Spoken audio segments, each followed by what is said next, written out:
All right, hey guys, thanks for doing this. Appreciate it. Obviously, we kind of talked about some of the things that a lot of the viewers and everybody's been wanting to get from everybody here. We've been getting a lot of interest from all levels on the VeloPro product. It's new, but one of the things I think that has been really good for you guys as well as us is just the performance gains and what it's accomplished for you all. So, you know, kind of go around for our viewers so everybody can see who's here. Just introduce yourselves and where you play, or say whatever you want about yourself. Start you, Cody. I'm Cody Hebner. I played 4 seasons, I believe, with the Padres. I played independent baseball last year. Jorge Reyes, I'm a minor league pitcher. Played with the Padres, the Braves, in the Mexican League, and currently a free agent. JJ Sinas, I'm a freshman at Central Washington University. Ethan Phelps, freshman at TCC. Garrett Westberg, sophomore at TCC. Taylor Ciceda, I play for the Toronto Blue Jays in low A right now. Zach Archibald, we're playing Northwest Crimson. Justin Tucker, play for Northwest Crimson. Jacob Butler, play for Northwest Crimson. Colter Tenian, play for Northwest Crimson. Justin Armbruster, play for Crimson Northwest. Ooh, Crimson Northwest, all right. So guys, Reyes, you're obviously kind of the vet in the whole group, you know, I think it's important for you to lend that because you've seen a lot throughout your career, right? And so just talk about, because a guy like you, your motor patterns have really solidified and it's harder to get change for a guy like you compared to younger guys, right? I mean, some of these guys, I mean, like Tucker over here, I mean, last year he was like 72, 74, and right now he's topping 84, 85, right? Butler, shooting 2 or 3 months on it, you've gotten about 5 or 6 miles an hour. So the lower the level, or I should say the lower the skill set, right? Because everybody wants to get to your level at some point. The more VeloPro works because the motor patterns usually aren't peaked. That's why you are where you are. So just kind of talk to everybody about what it's done for you, I guess. Right. So when I saw this originally on your social media stuff, I did see some big changes, especially in the younger kids. But I still felt that some of those things that I was seeing are things that I knew that I could kind of tweak a little bit myself. And you're right in saying that. And even when we've been working, I see a little frustration from rep to rep. But that's obviously for me because I've been throwing the same way for 7+ years, or not necessarily the same way, but been, you know, my mentality of how I'm pitching has been the same. So I do think it's taken a little bit longer. I mean, I'm talking longer. It's still 2 weeks, and I've already seen a big change in my delivery. But it's definitely not happening rep to rep. But I do feel and understand what needs to happen, and I think that's been easy for me. And I think it's done some good things for my body and changing the way that the ball's coming out of my hand and the effort that it's taking. I think one of the good things too is like your slider when we first started. I mean, during the season you said it was like 79, 82-ish. I mean, right now your slider is 85 sitting speed. It's touched 87 pretty consistently with a lot of bite. I mean, that's the big thing, especially at your level. It's not. I mean, everybody throws hard at your level, right? You know, the velocity stuff isn't. You have to have velocity to get signed. But, you know, for you pro guys, right, I mean, you got to have velocity. Everyone's in the 90s or pretty close to that, or touching 94, 95, but it's the pitchability.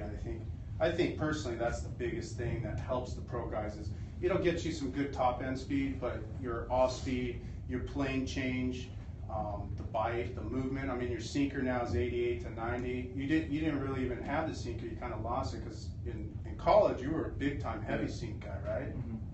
Yeah, and I think obviously velocity in my slider has been nice, but you know, being a starting pitcher for most of my career, again, doing it correctly, my body moving correctly is so much easier, and I'm not trying to force it to turn. Obviously, I want to use as little effort as possible because I'm trying to go into the later innings of the game, and I really enjoy seeing it break just as much, or, you know, obviously, like you said, the velocity is even higher, and I'm not trying to make it do any more or do anything, which is good for me, I think, because of wanting to get into those later innings. Yeah, it's just less effort on the bump, and more performance with the analytics. How about you for Saucedo? You've been with us for a long time, right? I mean, you're a guy with huge tools. I mean, you're 6'4", 6'5". I mean, you got a big wingspan. You throw the ball extremely well. What are some of the things that has helped you? Because, you know, like for a AAA guy, you know, Reyes is very cerebral. You're not as cerebral. Not that you aren't as smart. I'm just saying you're a guy who just give me the baseball, I'm gonna huck it, right? And kind of talk about maybe the simplicity of how easy it was, if it was at all. I mean, just, you know, tell everybody. Well, I mean, what I liked about it a lot is it lets you know right away what you're doing wrong. There really is no give to it, and once you start doing it for a while, you get to see just how like simple it is and how little like the adjustments you need to make, and it tells you right away on how to make them, and it just works really well with your body. And that's what I liked about it the most, is just how quickly you can pick up what you're doing wrong and how quickly you can see the jump in velocity if you do the right things and you follow with what this program has to offer. And it's been huge for me. So Awesome. You know, a lot of our viewers, and I get it on Twitter and whatever, a lot about the fulcrum leverage, because that's something that isn't talked about. You know, we were talking about it earlier. So the idea for everybody is, you know, pitchers and hitters, all we're trying to do is move energy, right? That's basically it. The guy who moves it the most efficient is the one who does the best most of the time. So if we have a fulcrum point, you know, just think about physics and all of that, like a pulley right here, and you got 100 pounds and you're trying to lift that. I could lift it obviously with the pulley here, but if I really want to lift it, I'm going to put the pulley behind me and pull against it, right? And that's the fulcrum leverage. So in pitching, I mean, I'm only 5'10", but I topped out about 94, 95, and the reason why is because I created all of my energy this way and then took it that way, right? And that ultimately is the efficiency of kinetic chain reactions and moving the energy properly. So, you know, for a young guy, you know, we'll take Tucker because he's probably had the biggest gain. In a year, I mean, last year, Tucker, you know, you were 72, 74, and now you're 82, 84-ish, right? And I mean, you really haven't utilized the VeloPro on a consistent basis like these guys, but you have, right? You've utilized the fulcrum leverage there. I mean, talk about how this portion has created for you in the sensory feedback that you get. Well, in my experience with the VeloPro, it really helps me, like, because when I was throwing at 71, 72, I was kind of not utilizing everything that I have, and I was kind of like just throwing all with my arm. And the VeloPro kind of helped me stay in my hips and help me drive more and feel what I was doing wrong when I was throwing 71 and 72, and actually use my whole body and utilize all the tools that I have to explode and cause the right movements to get higher velocity. And then we'll move over to like Westberg. Westberg, I mean, when we got you, you were 78, 81-ish, and now you're topping 92, right? I mean, you're on your way. Congrats, by the way, you know, UCF, D1 guy. I mean, obviously, for everybody that doesn't know, this dude has worked his ass off. But I think a lot of the things early on, you worked a ton, but you didn't get the kind of results that you got later on, as well as now moving into using the harness. You know, I guess just talk to people about maybe your process and what has really helped you through that. I think the biggest thing that I got out of this, even yesterday when we were just talking, I'm still, you know, having struggles with it, but since I have that turn in my motion to get more explosion as I come down the mound, the VeloPro and the mechanics that you talk about really help you get that torque and get that wind up of all the energy you can get, of all the potential energy you can get. And then instead of just wasting it with just one big turn, you use it in both the turn and just a straight line push straight down the mound. So instead of just turning down the mound and flying the shoulders up, and I've learned to focus a lot more on just going straight down the mound and pushing everything in a straight line. And I think that has probably been one of the biggest things. Because when I was younger, I would try to overthrow a lot and try to throw hard. But when I'm using the harness and everything clicks in one of the throws, I can feel it immediately because everything happens in an instant. Like the harness makes it so that you don't have to try to make everything happen one thing at a time. everything happens all at once and you can feel it when it happens. Yeah, that's a good point, like the kinetic chain reaction, right? I think the biggest thing, especially for a player developer and guys who pitch, right, when you're not feeling good, everything just feels like it's moving in 12 different ways, right? But when you're on point and you can finish that game out, I mean, obviously it feels like everything just clicks, and why is that? It's kind of one of those things that I always tell guys, right? Everybody here feels there's way more in your arms, but you just can't get it out, right? And how can you do that, or why is that mechanical deficiency happening? So there's a lot of things on the market that have been pretty productive, right?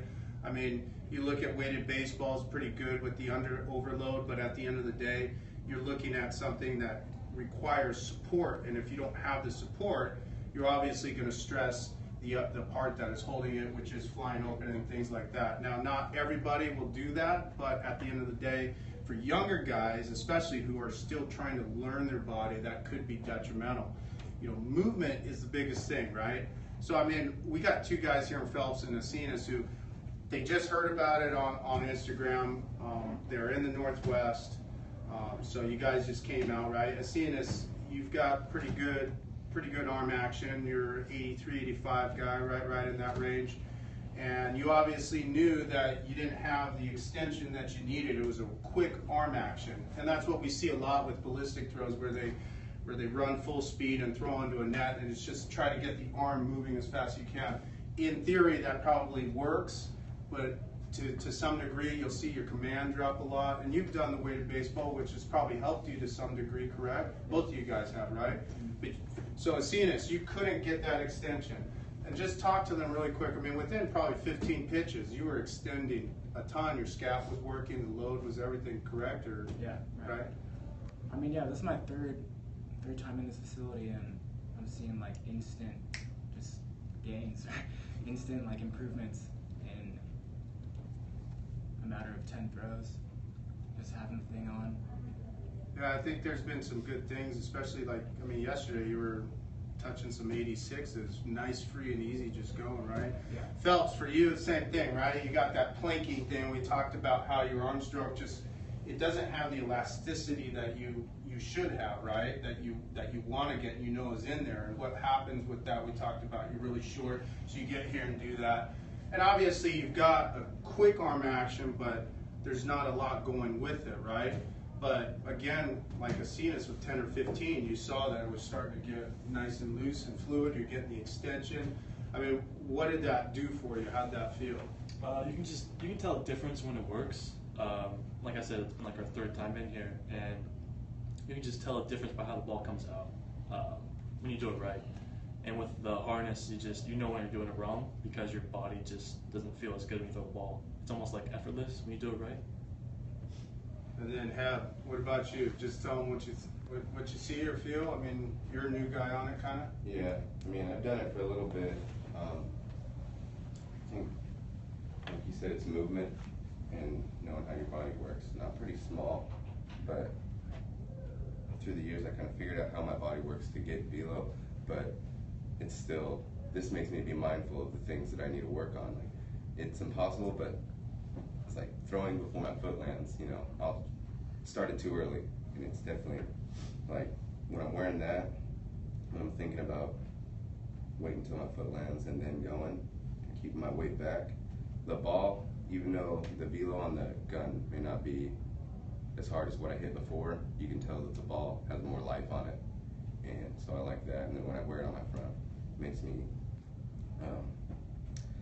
you know, stay focused on getting over my front side, not pulling over, making sure my direction's going to where I want to throw. So, I mean, I like it. So, which one do you guys feel? You know, and anybody just pipe in here. You know, because you got the two phases. You got it on the back foot that creates your linear drive, and then the front side, which sinks your rotational half, right, or your rotational move. Like, does anyone want to talk about how that has improved the sink? I mean, Reyes, you know, you obviously probably have the most knowledge on how your body moves and what its requirement. I mean, what are your feelings on the back and the front and how it works those two? I've messed around with it both. I think initially if you're going to start out with it, you should do it the original way of just putting the strap on the front and having it strapped up kind of on the shoelace side of your foot, and you will feel that bungee if you are too early in flying ahead with your head or what any part of your body really. And then after that, I like putting it on the back heel to feel a little bit longer and later and having connected, and then the drive being a little bit more powerful, but just making sure that I stayed back correctly. And then I put it on the front for the same purpose of staying kind of a little bit shorter in the back, long, and not, it was a little bit better timing.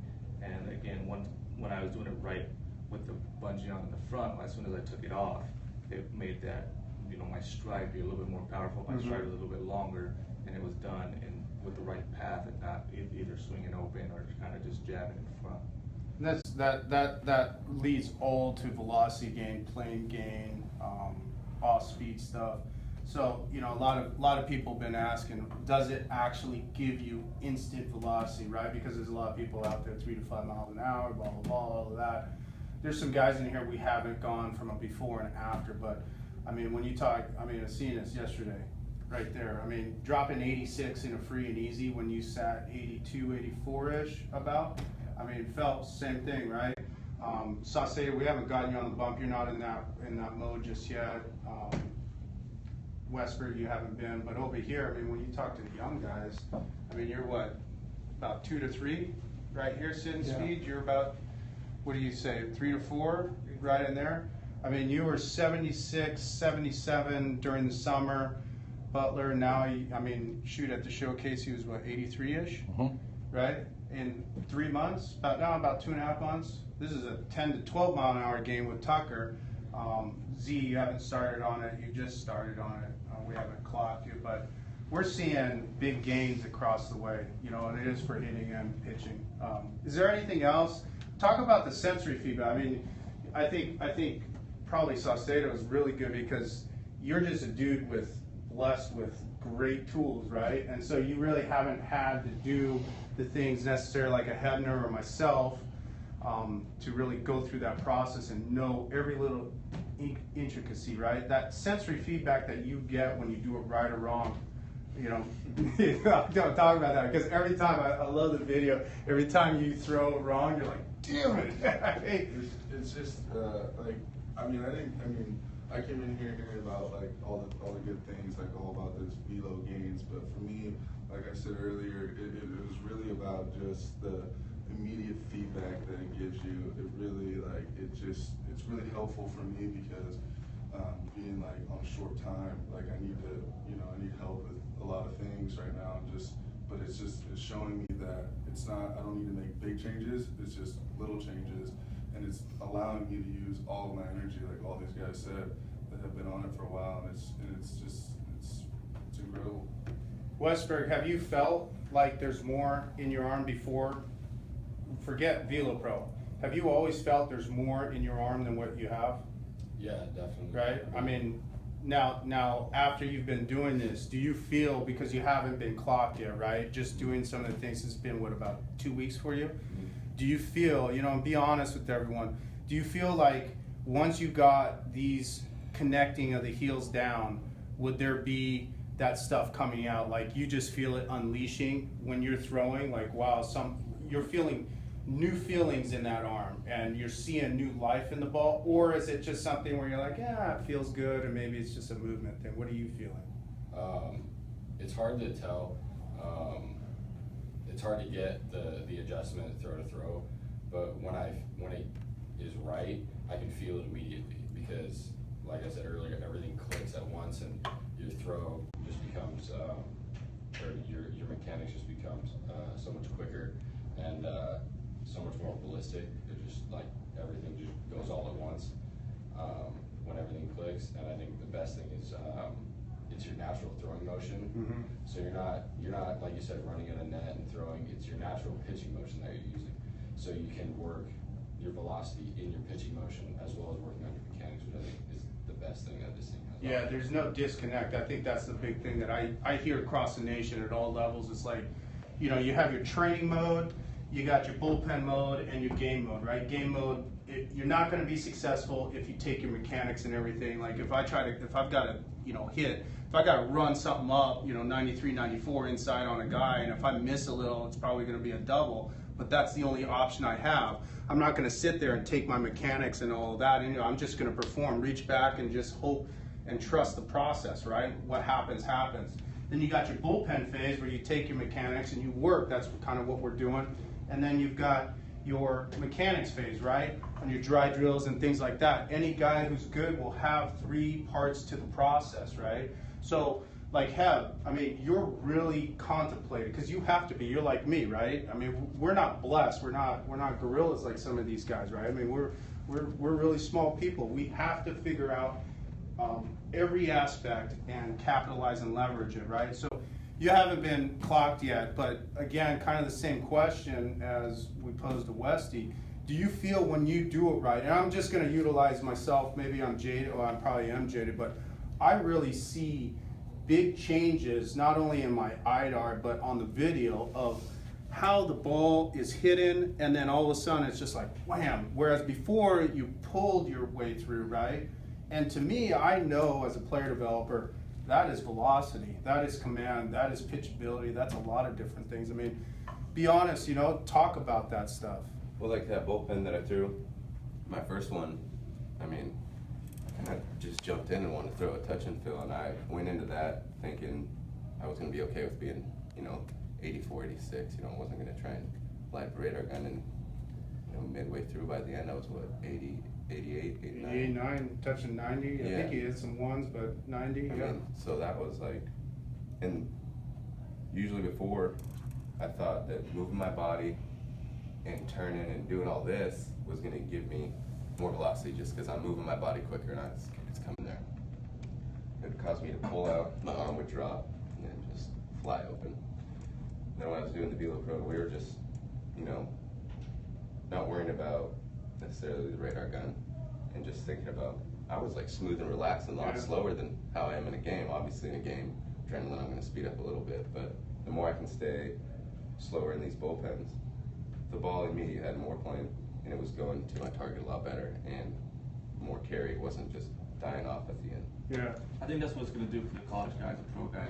Like I said, that Christmas, I mean, it's the difference between getting a lot of outs or, you know, consistently and not, is having that fastball be crisp and downplane, or your slider consistently moving the way it's supposed to move. I think that's something that it's doing for me anyway. I think for the younger guys, it is definitely going to move them a little bit different. I think when, you know, even now you talk about, you know, more life out of your arm, I think people might misinterpret that, because obviously velocity has a lot to do with the arm, and obviously you can't just strap on this device that we have and no longer do your throwing program and no longer do an arm carry, because your velocity is going to go down. So you still have to do stuff to take care of your arm to get velocity. But I think putting this on is going to allow you, like you said, to have the support and be able for your body to move correctly to get that. So, you know, a lot of people, the second we think velocity, we think about our arm. But this right here is the entire thing, is the way your body is supposed to move to be able to do it. Like I said, to do it consistently, to do it often, and that's for me is the difference in why I think I haven't made it to the next level, is because I can do it a lot, and I've obviously had a lot of outs at the highest level of minor leagues, but doing it over and over and over and over for the entire year is what I exactly right. Sure. 162 games, second and third one out, and you need a punch out or a ground ball. What are you going to go to? You're going to go to, you know, a ballistic throw that lights up 101 or 102 on the gun into a net, or are you going to go to something that's like pitching related that gets you there, right? Performance, bullpen, and mechanics phases all put into one so you can accomplish something. You know, it's a good point. I mean, a lot of people, you know, and people watching out there, and for you younger guys, we talk about it. Older guys probably have some idea on it.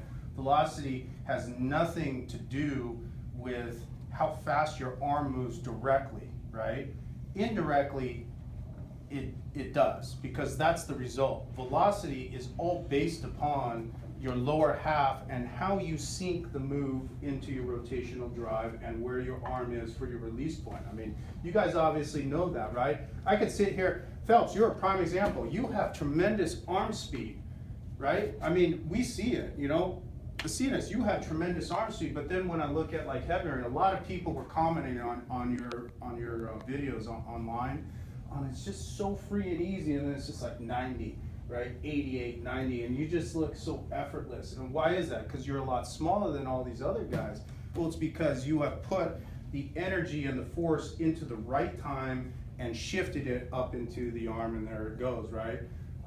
So, you know, load physics, I always talk about these things. I don't want to get too crazy with everybody on top, but, you know, we haven't talked about it too much. I'll just go through it really quick. I mean, I'm a common sense guy. The more common sense and simple you can have the game, the more outs you're going to get. Because ultimately, what is pitching? Pitching is basically keeping runners off of base. The more runners I have on base, the worse the pitcher I'm going to become, right? Even if they don't score, I'm not going to be in the game long enough to know about that because someone else is going to come and mop up, right?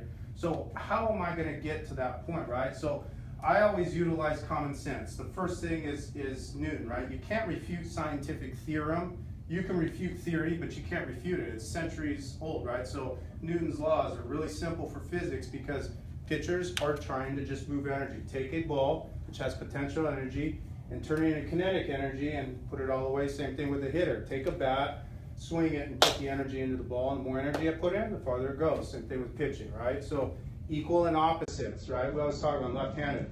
This is my action, right? I need a reaction according to scientific theory, which would be reaction.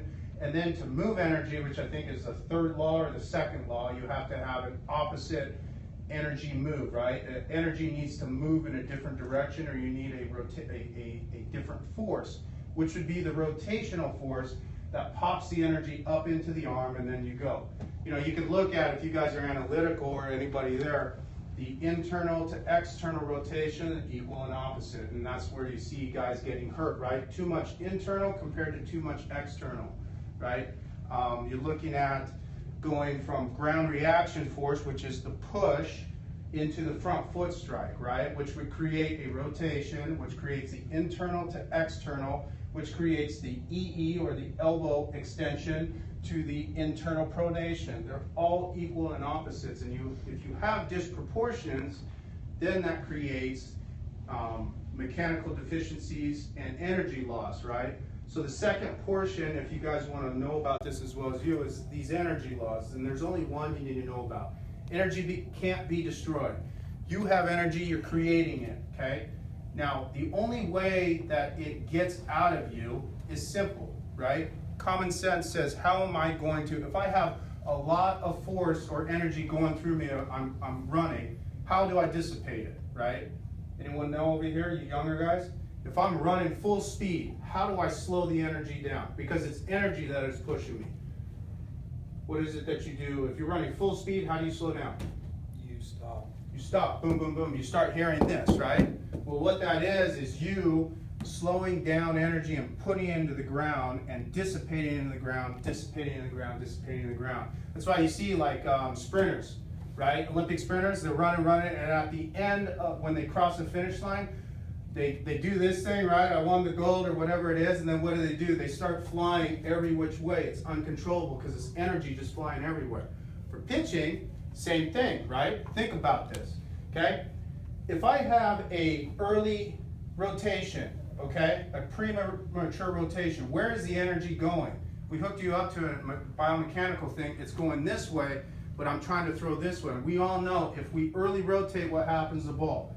High arm side. Why? Because I'm dragging my arm, and then this energy back here in the upper half is working against this, and what is it doing? It's going that way, right? And that's why when we go high arm side, the ball goes that way. Now, longer I stay on plane, and the more that I push through it, and then transfer the energy, the more opportunity the energy has to go straight down through it, right?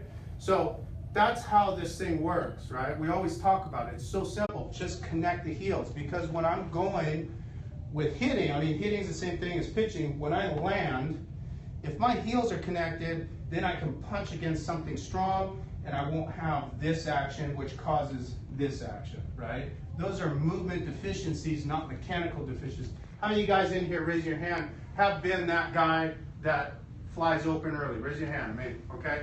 We'll be like school kids here, all right? Perfect. Riz, come on. Dude, I raised 28. it. Raise your hand. For sure, I raised it. All right, perfect. So right here, we've been this guy. I've been that guy, okay? How many of you guys have been trying for the life of you to get it to where you have a strong front leg to throw against, but no matter what you do, it just continues to do this? Raise your hand. All you young dudes, raise your damn hand, right? We've all been there. Why is that? It's because I've got too much weight on that front side, so therefore I have to dissipate the energy, and what do? I have to do that. And if I don't have enough strength, I can't bring it up to catapult, right? If you just connect your heels, boom, now it's all synced. Because it goes energy, energy, rotation, up into the arm, boom, it goes. And that's why it's so simple. You younger guys, let's bring you guys into it. What do you feel, Cole? Like, you're a guy who hasn't moved as athletically as you'd like. What are your thoughts on stuff? Well, with the Velo Pro, I feel like it really keeps me connected, like everything. Like, I was a guy that always kind of flew off to the side, or like was really rotational and flew open. But when I have the Velo Pro and everything goes right, everything's so linear, and I get so much better planning. I'm not just sailing the ball, or I have so much better location and more velocity. How about you, George? So I've always been a kid that like flies open early, and I come off the back heel too early, and I'm always forward. So with the Velo Pro on, it teaches me to keep the heel in the ground until that front foot lands, which is giving me better play on the ball and more command. Awesome. All right, guys, I appreciate it. Anyone got anything to add on it at all? Cool. All right, for you guys over here that are on social media watching, it'll be ready in February. We'll be launching it. The website will be launched beginning of January. And right now, I mean, the demand is pretty high, obviously, so it's while supplies last, and we'll go from there. All right, thanks for tuning in. I appreciate it. Thanks, guys. Let's go out.